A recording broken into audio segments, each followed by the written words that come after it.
Good morning, everyone.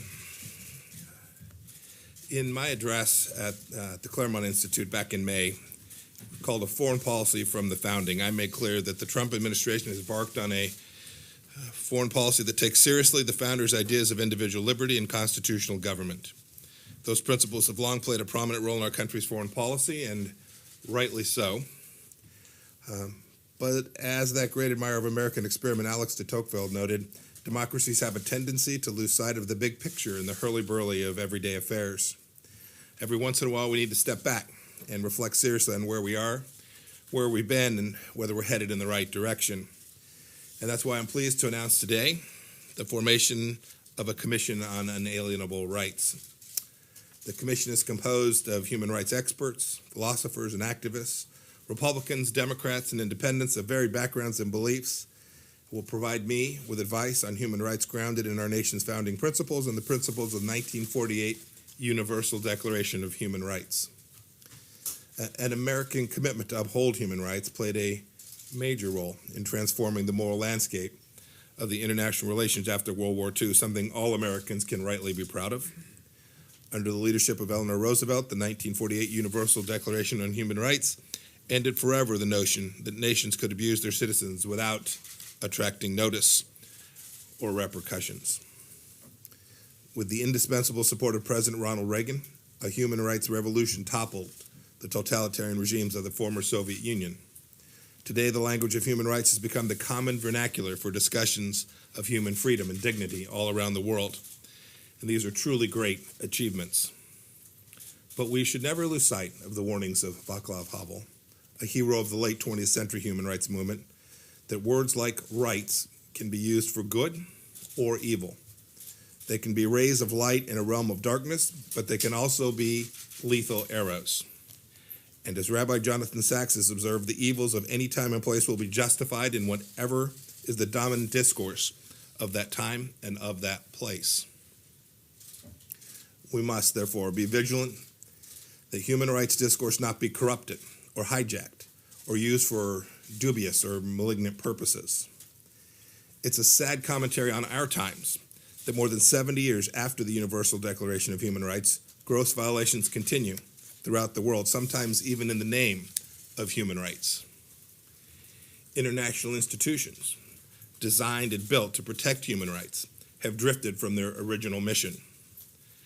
As human rights claims have proliferated, some claims have come into tension with one another, provoking questions and clashes about which rights are entitled to gain respect. Nation states and international institutions remain confused about their respective responsibilities concerning human rights. With that as background and with all of this in mind, the time is right for an informed review of the role of human rights in American foreign policy. And I'm pleased to introduce to you today the chair of the commission, Professor Mary Ann Glendon, the learned hand professor of law at Harvard Law School. Mary Ann is a world-renowned author, beloved professor, and expert in the field of human rights, comparative law, and political theory. She's the perfect person to chair this effort. I'm also proud to announce today the other members of the commission. They include Russell Berman, Peter Berkowitz, Paolo Carrozza, Hamza Youssef Hansen, Jacqueline Rivers Meyer Slovacek, Katrina Lantos Sweat, Christopher Tolleson, and David Sichen Pan. These individuals will provide the intellectual grist for what I hope will be one of the most profound re-examinations of the unalienable rights in the world since the 1948 Universal Declaration. Our own Chiron Skinner will serve as the head of the executive secretary of the committee, and Cartwright Weiland will serve as his rapporteur. I hope that the commission will revisit the most basic of questions.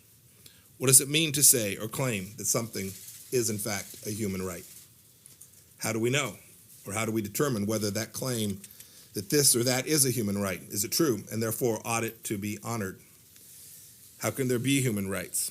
Rights we possess not as privileges we are granted or even earn, but simply by virtue of our humanity belong to us.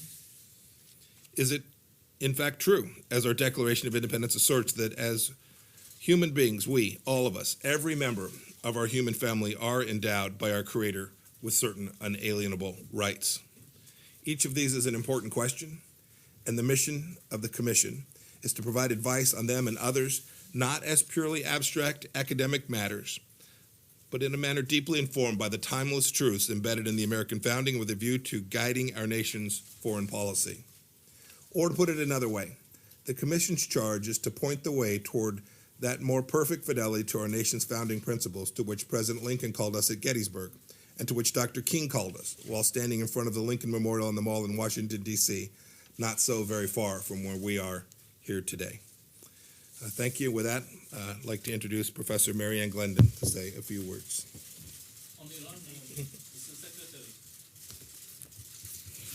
Mr. Secretary, I'm deeply grateful for the honor of chairing this new commission, and I want to thank you especially for giving a priority to human rights at this moment when basic human rights are being misunderstood by many, manipulated by many, and ignored by the world's worst human rights violators. At the same time, I understand that the mission that you have set us is a challenging one. You've asked us to work at the level of principle, not policy, and you've asked us to take our bearings from the distinctive rights tradition of the United States of America, a tradition that is grounded in the institutions without which rights would not be possible: constitutional government and the rule of law.